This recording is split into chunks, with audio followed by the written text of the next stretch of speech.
Hi, this is Andy Hoffman of CryptoGoldCentral.com, which publishes a daily cryptocurrency blog and provides professional crypto consultation. This week's guest in his 8th one-on-one appearance is one of the most well-known jack-of-all-trades-like cryptocurrency experts. His Twitter feed at Ansel Lindner is must-read material, while his Bitcoin and Markets podcast, found at BTCMRKTS, is available on the World Crypto Network's iTunes channel. To that end, Ansel Lindner, welcome to One-on-One. Thanks for having me, Andy. Really excited. Always excited to have you. So, well, I was going to say we're back in FUD mode, but then again, is it FOMO or FUD? As in this seemingly endless period of Bitcoin consolidation, the TA gurus are destroying those foolish enough to trade in both directions, with mega bulls claiming every $200 price surge signifies an imminent historic moonshot, and FUDsters claiming every $200 decline, even for non-fundamental reasons, portends an imminent epic collapse. In both cases, their destructive adherence to a black art that has ruined 99% of those that have used it completely ignores the underlying fundamentals. In Bitcoin's case, historically bullish, as evidenced by its all-time hash rate, and for altcoins, sketchy at best, with 95% having no discernible use case, and the 5% that do, fighting extremely difficult headwinds to prove it. In my view, Bitcoin's bear market ended February 6th, i.e. 7.5 months ago, the day the Mt. Gox trustee panic sold 8,000 Bitcoin, pushing the price down to the $100 billion market cap level that has since withstood a half dozen additional attempts to break it. As for altcoins, the vast majority trade at or near their all-time lows. So there's no disputing the fact that the bear market continues, which in my view will permanently destroy most of the current crop of pump and dumps unless an epic Bitcoin bull floats all boats. So Ansel, before we get into specific coins, like for instance Ethereum, tell me your view of the current crypto market conditions. Is Bitcoin in a bear market like the altcoins, or merely consolidating? And are altcoins destined for significant additional losses, or are they too at or near bottom? Well, big picture, I share your view that we bottomed February 5th. I think that was the capitulation wick for Bitcoin, at least. But I do think the altcoin bubble is continuing to pop. And one thing I see out there a lot is, we've moved from this dominance index now to crypto bear market. So people used to equate Bitcoin or attack Bitcoin based on this dominance index. And now what they're doing is they're tying Bitcoin in with these altcoins. Bitcoin is not an altcoin. All these altcoins are fundamentally the same, worthless. And so they are in a bear market. Bitcoin is consolidating right now. So I don't like how the people out there are saying crypto bear market or everything's in a bear market. No, it's not. The altcoins are crashing, but Bitcoin is above. I just ran the numbers this morning for the quarters. The first Q1 of this year, minus 50%, Q2, minus 7%. And if we close right around here, we opened the third quarter at 63.43 on Bitfinex. And that's where we're at right now. So it's an even quarter. We're consolidating. Bitcoin is not in a bear market, in my opinion, but the altcoins definitely are. And I'm going to try this week on my show, and I've been trying for the last couple months to drive that wedge between altcoins and Bitcoin. So, right. And again, like Adam says, it's all cyclical. The fact that these opinions are constantly changing, and we think about how much time we spent, and this is during a time when Bitcoin went up 20 times, where anytime something good happened, quote, good, quotes around it, good happened to, let's say, Bcash or Ethereum, they'd smash Bitcoin and say, look, the altcoins are doing so well, it's time to hit Bitcoin. Then if something bad happens to Bcash, like for instance, if the whole thing implodes, or Ethereum, the whole use case story implodes, then it's bad for Bitcoin too. But that's the story of the anti-fragility.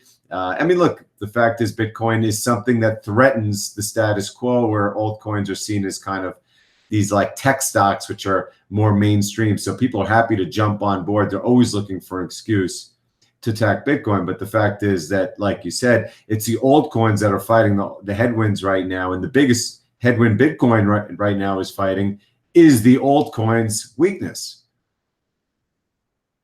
Yeah, people arbitraging all the different pairs, so you have ETH USD, ETH BTC, ETH Ripple, probably. You have ETH BTC, did I say it went, and BTC USD. So you have all these different pairs that people can arbitrage the difference. And so when Ethereum crashes 15%, obviously there's going to be some bots, some high frequency trading that's pulling down the Bitcoin price as well.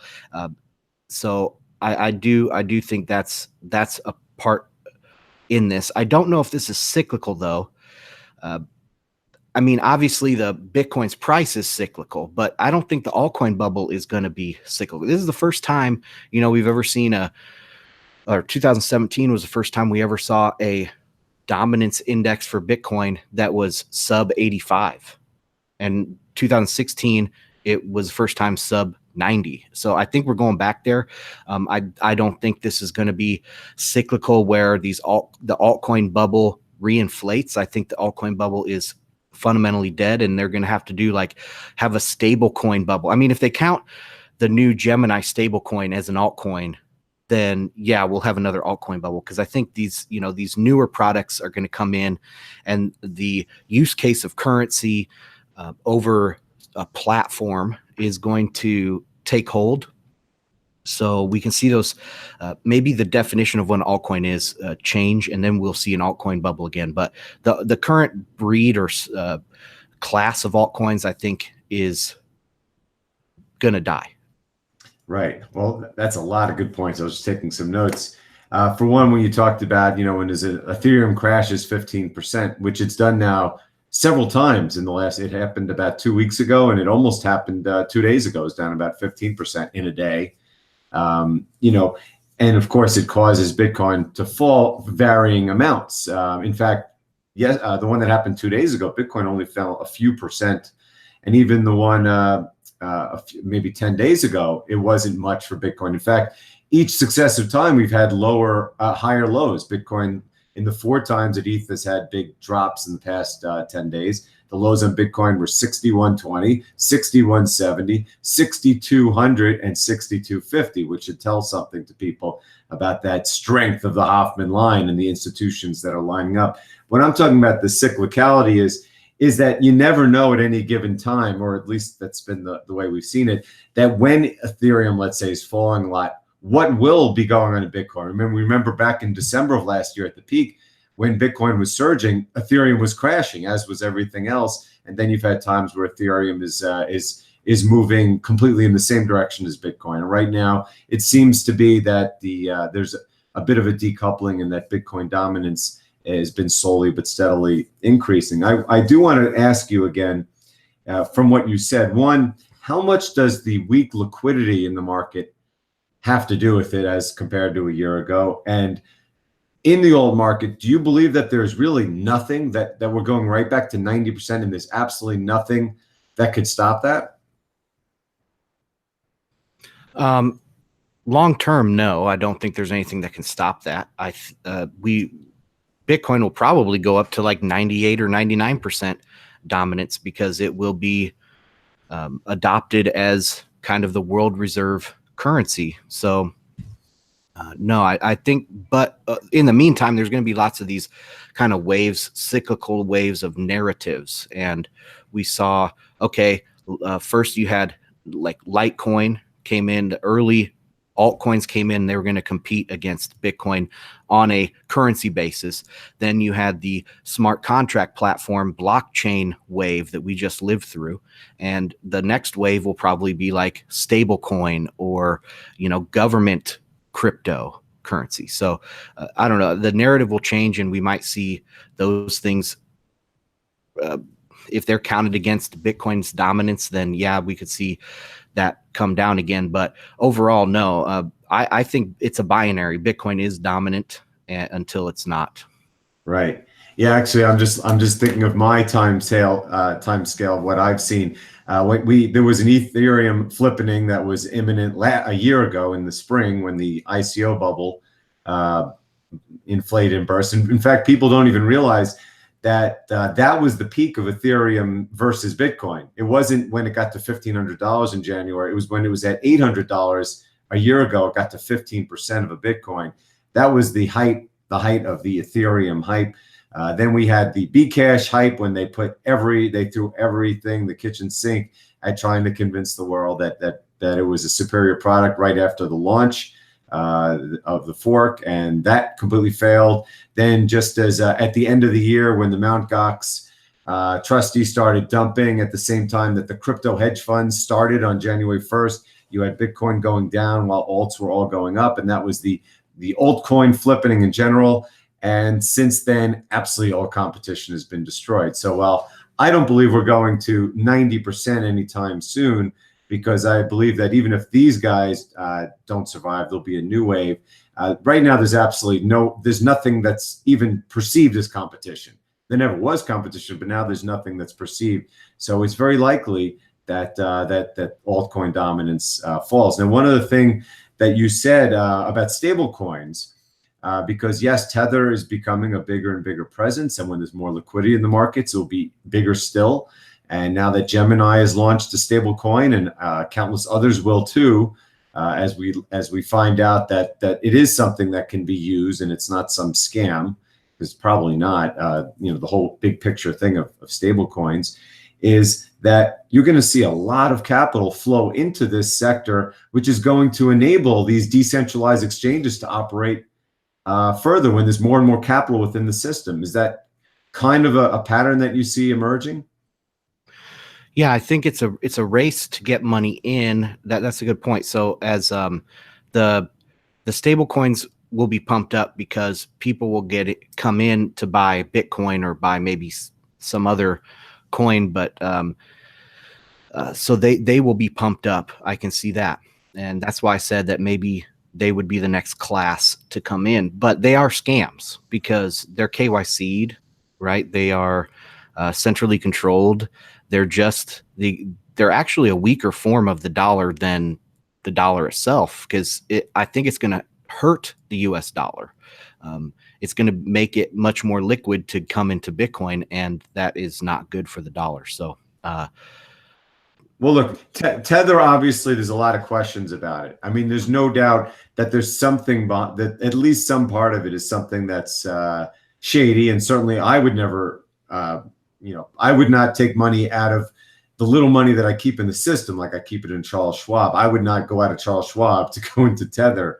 But there are going to be more sophisticated exchanges. Like, for instance, we talk about KYC, but for instance, what's the big one now that's in Malta? Binance. I mean, there's going to be safe havens for these stable coins. It's not just going to be the U.S. exchanges. Once these safe haven, these nations, these island nations and some bigger nations that want cryptocurrency are going to safe haven their stable coin money. Do you think that this is a possibility? Yeah, I do. And I think that I talked about this on my show last week, was everybody's worried about like ETFs and futures being the place where manipulation is going to come from the banks and the governments and stuff. But I don't think so. I think it's these regulated stable coins. That's where they're going to try to make the volatility really high, crash the markets when they want, pump the markets when they want. And so I don't like this new breed of state sanctioned stable coins. I like Tether better for that reason. And Tether's not as KYC'd, right? Like, it's not really KYC'd. So it's probably going to have a premium over these KYC'd stable coins, I would expect. Yeah. And again, this is early days, but the whole point of, look, when people talk about decentralized exchanges like BISC, they only work if there's a lot of capital in the system. And right now, there's just not a lot of capital in the system that to the point where there's not a high enough percentage of people's net worth for them to be able to avoid the banks. And so I think that more money, as crypto becomes more popular, as Bitcoin becomes more popular, will flow in, and there will be companies that specialize in safeguarding their capital, their stable coins from KYC, whether they're in Malta or in Bulgaria or whatever country decides that they are not going to let banks bully them around. I mean, this is just a bigger picture thing that I think in time is going to happen. But right now, there's not that many choices. There's Tether, which people have lots of questions about, and there's the Gemini coin, which is brand new. So again, it's at your own risk. Right now, thankfully, I mean, I just hold Bitcoin, so I don't care. But there are going to be other people who want to hold crypto, and they just want to give themselves the dry powder by putting them in stable coins. So that's definitely something to watch. And maybe you're right. Maybe that becomes one of the biggest quote altcoins out there in time. In fact, just as Bitcoin may replace gold or will replace gold, maybe stable coins one day replace US dollars. Is that a possibility? No, I don't think so, because it's too easy to dump it, and you can't. That's why I said that the stable coins are inferior to actually the digital dollars that they have now, because they can control it much more easily. And okay. I don't think adding liquidity, uncontrolled liquidity to the dollar is good, because they'll crash it. So yeah, again, early days. The more liquidity you have in the system, the more stable it'll be. Right now, there's just not that much liquidity, and of course, stable coins are brand new products that have lots of questions. This is just big picture. We'll see what happens in time. So, you brought up ETFs, so let's talk about the latest crop of Bitcoin FUD, which continue to scare off what remains of the weak hands, who, after all Bitcoin has endured and successfully withstood, still don't understand what has made it so anti-fragile, and why with each passing day it becomes more so. For that matter, Bitcoin has now had 10 years of operational success, including the decisive scaling debate victory, the destruction of all competition, a record hash rate, disruptive technological innovation like the Lightning Network, Rootstock, atomic swaps, decentralized exchanges, etc. Not to mention offline hardware wallets, crypto dividends, and mainstream adoption in the form of investment trusts, futures exchanges, and inevitably ETFs. Heck, even the SEC declared Bitcoin to not be a security, thus making it for all intents and purposes impossible to regulate. That said, we still have FUD for the 80% on a daily basis. Like, for instance, the latest rumors that a former Mt. Gox wallet containing 111,000 Bitcoin will destroy the price, as well as the billion or so to be returned to Mt. Gox holders in the next year or so, let alone the SEC's upcoming SolidX Van Eck Bitcoin ETF decision on September 30th. That is, if they don't exercise the right to delay it, as they probably will, until February. And so what's your view of the current round of Bitcoin FUD? From the suspected Mt. Gox whale to the recipients of the rest of the Mt. Gox trustee Bitcoin, which is worth less than $1 billion, to the ETF decision possibly next week? I think it's pretty weak. The Mt. Gox stuff, I'm not too worried about at all. There's really smart people that are tracking where all this is going, and I haven't seen a big alarm raised on Twitter, where I follow a lot of these really smart people. So I'm not too worried about that. There is a lot of FUD, but it's not affecting the price at all, because I think it's outweighed by the positives. The new products out there, people speaking good about Bitcoin in the press. We have, like big names. Elon Musk it wasn't Bitcoin, but Elon Musk was just talking to Jackson Palmer from Dogecoin. And so but this is becoming part of popular culture. And so there's the positives are 10x what these FUD things are.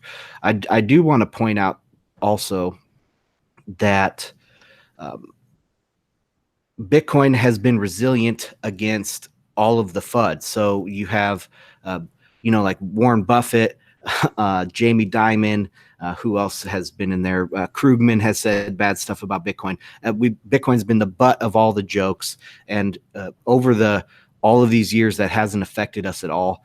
But once it gets turned onto altcoins, because it is starting to get turned on altcoins, and that's going to increase. They have no fundamentals, so it's going to destroy them. So I warn people again that this altcoin bubble is popping, and they are not resistant or resilient like Bitcoin is. Right. So in most cases, the FUD is Bitcoin FUD because that's what gets all the headlines, and it kind of is filtered on a pro rata basis to the altcoins. But we haven't actually seen a scenario of altcoin FUD in some time, as opposed to which does not affect Bitcoin, which could, of course, occur. And we're going to talk about one particular coin in a second, which this may occur on. But as you said, I agree with you. First of all, when they talk about this, Mt. Gox wallet. 111,000 coins, and he sent 15,000 to an exchange, which may well have been why we had that big $1,000 drop maybe 2 weeks ago, or maybe not. Again, these are not big amounts of money.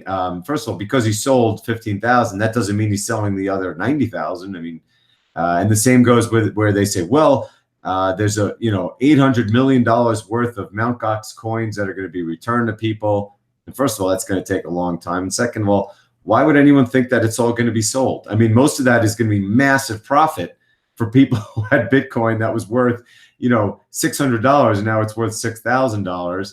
So I don't see why they would expect them to sell it, or for that matter, why there wouldn't be buyers for it. Because between all the Mt. Gox coins that are left and this giant wallet, it's still less than $2 billion, and people just don't realize this is chump change. The ECB alone prints that much in a couple of hours, and with Bitcoin becoming such a force in the world, I'm not sure why the FUD almost doesn't even stand on two legs when you consider how small the amounts are.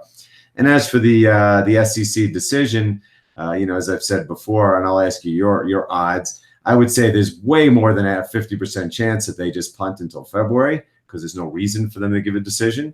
And there's a bigger chance they'll say no than yes. So I would say just, that whole episode maybe 2 months ago where the price was smashed from 8,500 to 66,000 or whatever it was all based on the, discounting the no on the ETF. I mean, how do you look at the ETF odds right now? Is it priced in? I'm still bullish on that getting approved. I've been, but in September, meaning next week. No, not in September. They'll push it back as far as they can. But I was bullish on the coin ETF getting approved, and I'm bullish on this one.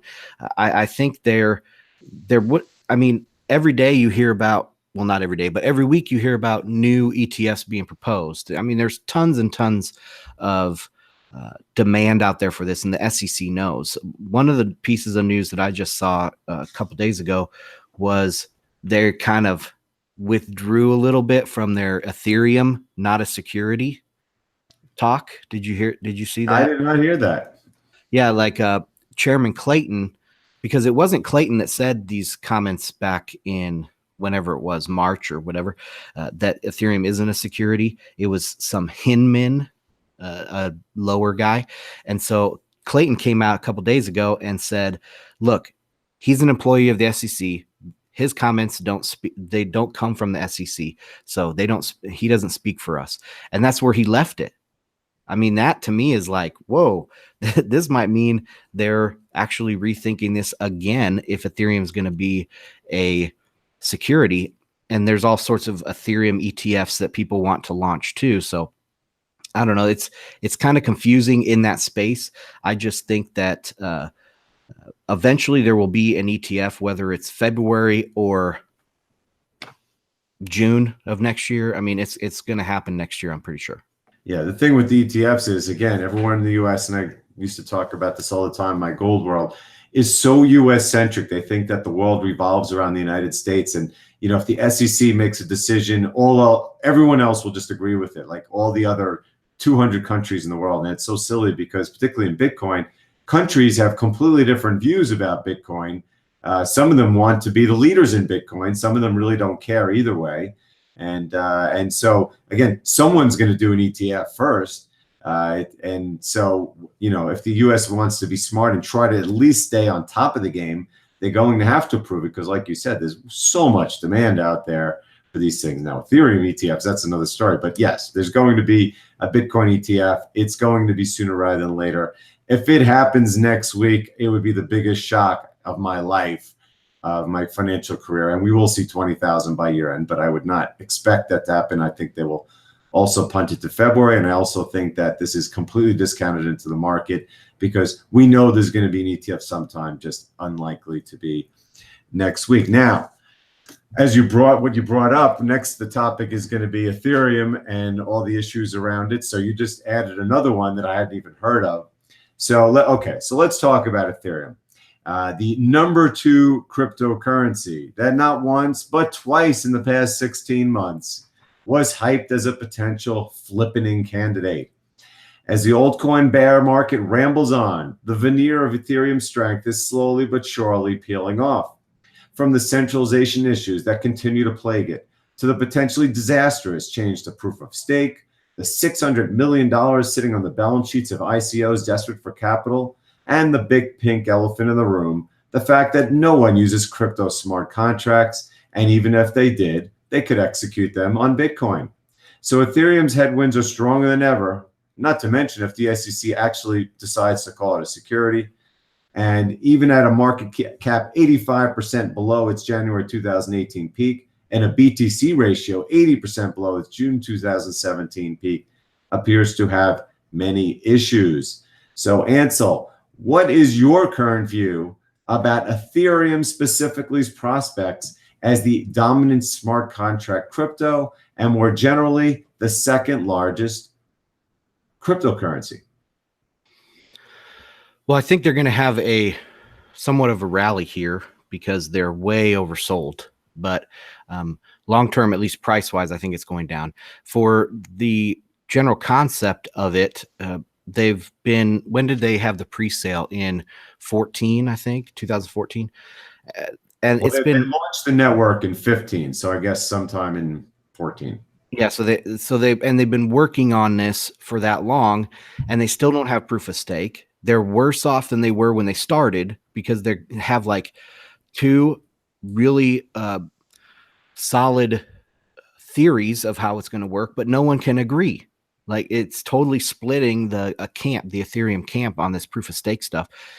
I said back, I think it was 2016, I said that they won't go proof of stake and have over $1 billion market cap because it's just too dangerous. If they say like, hey, in October, we're going to go to proof of stake, the price will crash because it's very, very risky. And I don't think anybody that's worth their salt thinks that proof of stake is viable, especially on such a large scale. I think some smaller coins can make it happen, but not on any sort of large scale.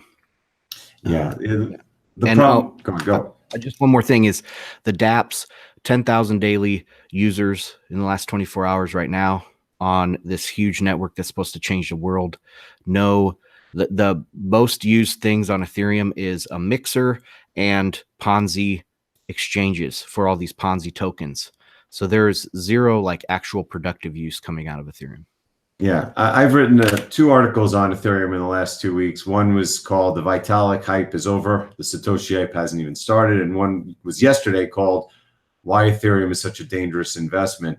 And the whole point is, look, I'm a financial guy. You're a financial guy. So yes, we know, and our careers are about learning about complex things and knowing enough to have opinions, but not really understanding how it works. And I did this before. I worked in the oil industry, dealing with engineers and geologists, the same thing with the mining industry, and of course here in cryptocurrency. But I do understand Bitcoin. I mean, I don't understand how it works any more than I know how the internet works, but I do understand the fundamentals of Bitcoin. Ethereum, to this day, I have no freaking clue what makes it so valuable. And when I listen to smart people, I still, everyone should go to the one-on-one I did with Jack Mallers, maybe, I don't know, 5 or 6 months ago, because he knows tech and he absolutely took it apart and said, this thing is a disaster in the making. And it really opened my ears and eyes to the fact that is it an emperor with no clothes? Possibly. I mean, it certainly has a lot of competitors that are emperors with no clothes. And as for Ethereum itself, look, it was a sexy investment for Wall Street, because it was the only crypto other than Bitcoin that had any kind of liquidity, and because it was not a monetary it didn't have the stigma of attacking the status quo. So Wall Street loved it. This is great. It's like a tech stock. It's not challenging the central banks. They're not going to come out and attack it. And the same thing goes with Ripple. It's like a corporation. We love this stuff. But the fact is that Ethereum doesn't do anything. Smart contracts aren't being used right now by anybody. And now that Bitcoin has RSK, you can do them on Bitcoin. But no one's doing them there either because it's just an idea before its time.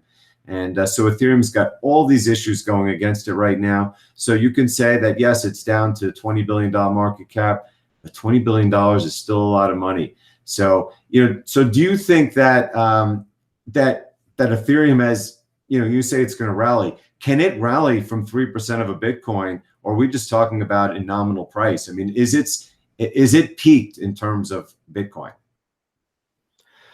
I think it will go up in terms of Bitcoin a little bit here, but not significantly. I mean, probably to like, what is that, 4 million Satoshis or something like that, maybe even 5 million Satoshis, but not anything where we saw it in the past, and just enough to clear up the the indicators and some of the technicals so that it can crash again. I think people, the whales have woken up to this, and they are not going to hold. I guarantee you. One of the things too, I like to compare it, like you brought up with the competition, EOS, right? EOS is now this new thing that people are talking about, replacing Ethereum as a smart contract platform. But I think it's almost going to be like, okay, so all the scammers, they had all their little scams with Ethereum and the tokens. And I've done some research on these scammers because on my show, I do a little thing where I do like a profile on a scammer, and I try to talk about their history and things like that. So they're all involved with EOS now. And I think it would be poetic justice if EOS just crashed to the floor and wrecked all these people that have made hundreds of millions of dollars on the Ethereum scam.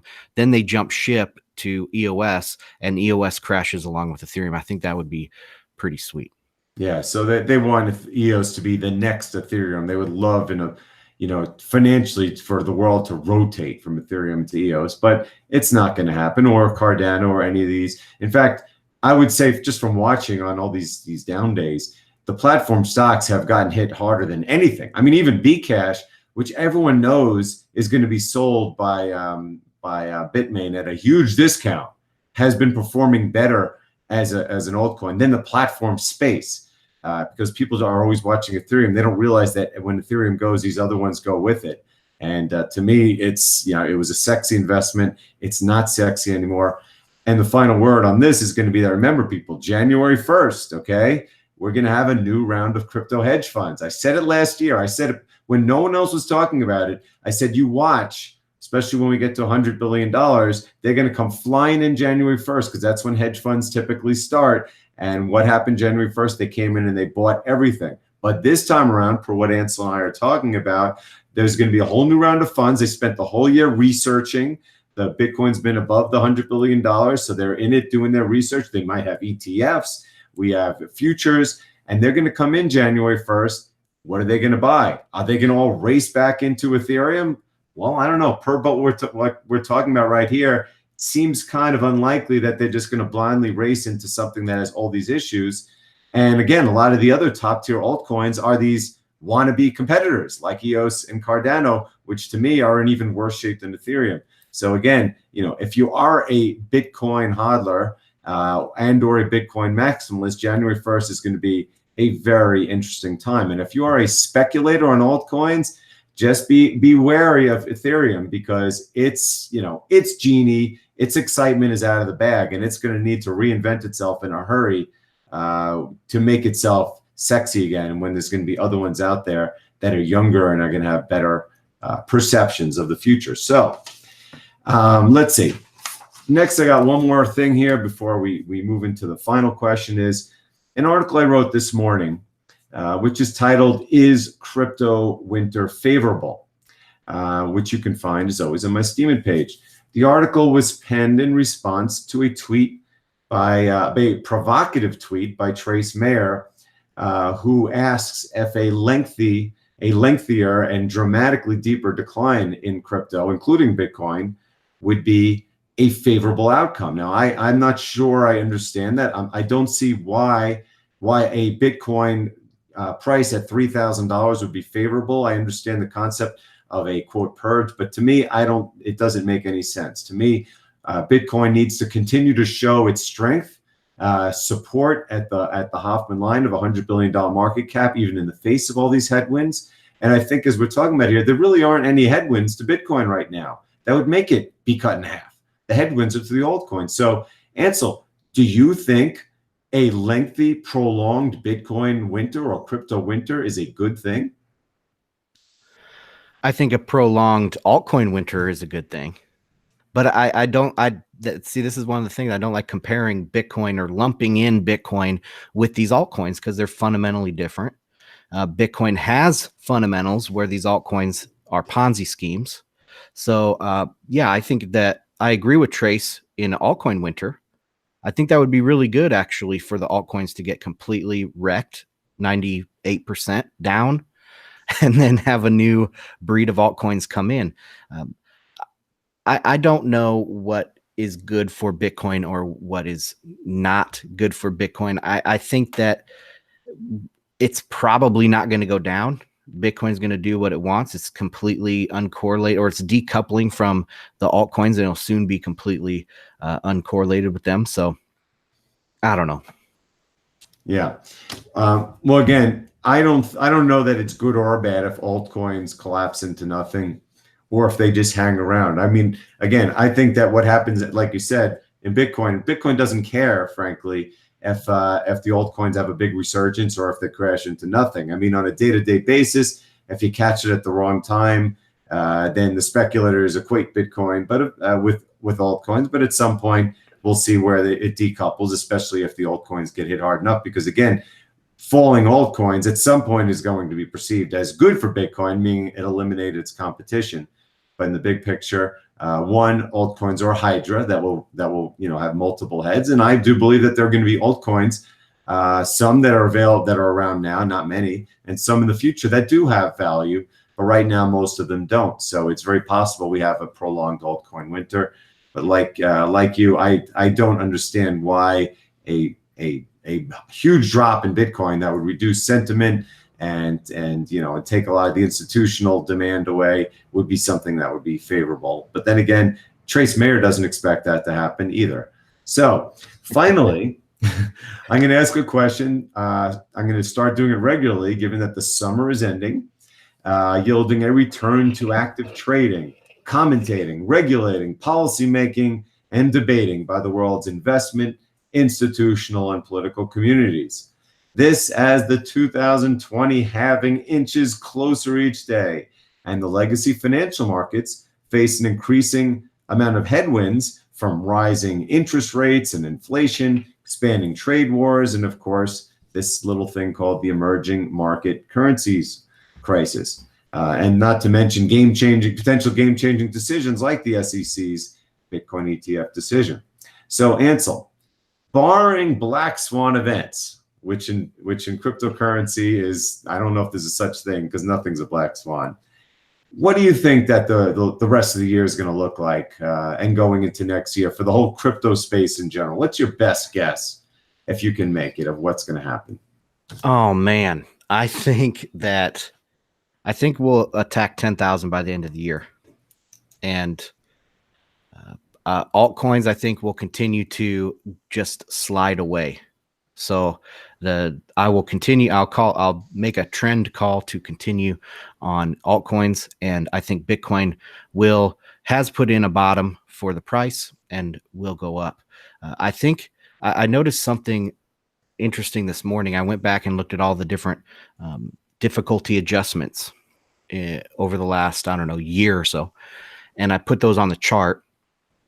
And the lowest when the difficulty adjustment is really low or negative, that is a significant bottom for Bitcoin. So April was the last, I think, negative adjustment, and then we had a 1% adjustment in. Let me bring up my chart. Sorry. And And can you send me that information when after this call? I'd love to take a look at that. Yeah. So let's see. Can I share screen? Yeah. Let's try that.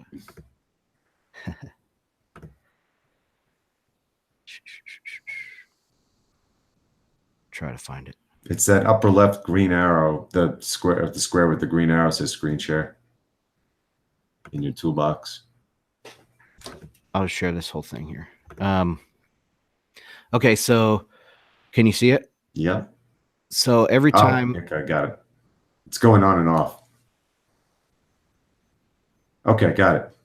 So every time at this bottom, we had the lowest difficulty adjustment right here. And then we had another really low difficulty adjustment right here, kind of in these bottoms of these troughs. And right now we're scheduled for another like 1% increase, which is pretty low. So I'm thinking that could be some sort of market indicator, a fundamental that's saying that, you know, the mining is telling us that this is a bottom to the price. So I hope that's the case. And I've been following that. But yeah, I think that we'll probably attack 10,000 by the end of the year, and altcoins will continue crashing. I looking broader, I wanted to make this connection too, is the stock market has had a tremendous run right over the last 10 years, and specifically in the last 6 months, the stock market has been going crazy. So I think that is, we can compare that to altcoins.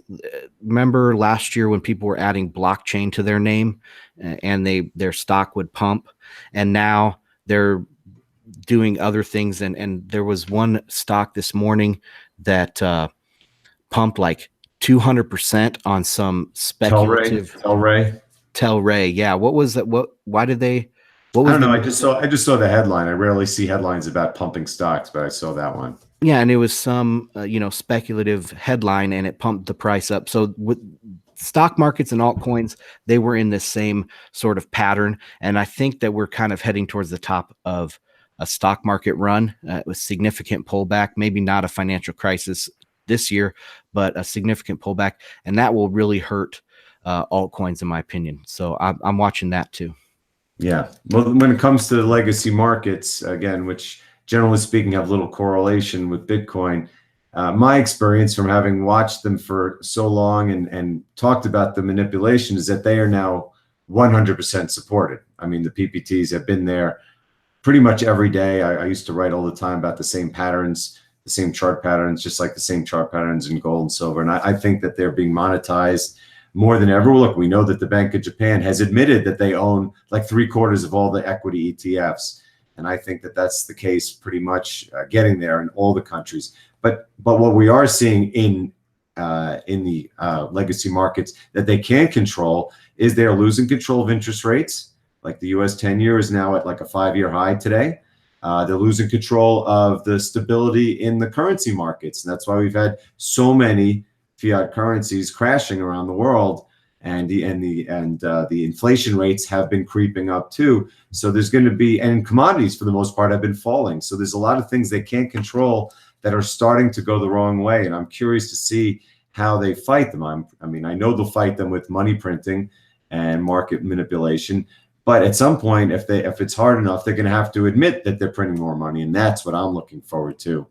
And as for your predictions, look, if we are challenging $10,000 by year end, meaning we pretty much discounted all the FUD, and those crypto hedge funds come into being January 1st, it's going to be a very, very interesting first quarter of 2018. So we'll leave it at that, and we'll conclude today's podcast with one of the most active, prolific, and informative tweeters and podcasters, Ansel Lindner.